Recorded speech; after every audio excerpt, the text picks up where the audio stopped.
মাশাল্লাহ, incubator machine থেকে বের হওয়া আমাদের খামারের প্রত্যেকটা মুরগির বাচ্চা সুস্থ আছে। আসসালামু আলাইকুম, কেমন আছেন সবাই? আশা করি সবাই ভালো আছেন। আমাদের বাচ্চাগুলোর আজকে ভ্যাকসিন ডে, তাদের আজকে ভ্যাকসিন করানো লাগবে।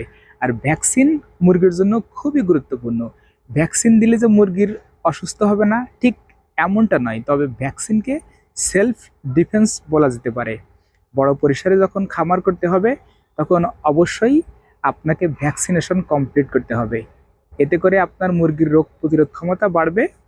আর এই প্যারেন্টস থেকে যে বাচ্চাগুলো আমরা আবার পাবো, সেই বাচ্চাগুলো সুস্থ সবল হবে।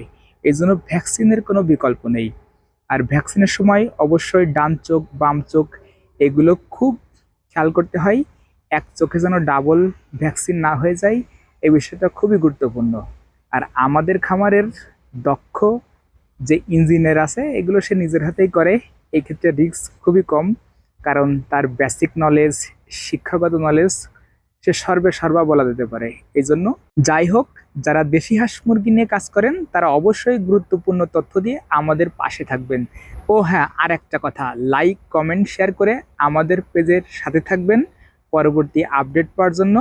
খুবই শীঘ্রই আপনাদের জন্য নিয়ে আসতেছি সাজানো গোছানো সুন্দর একটা পার্ট।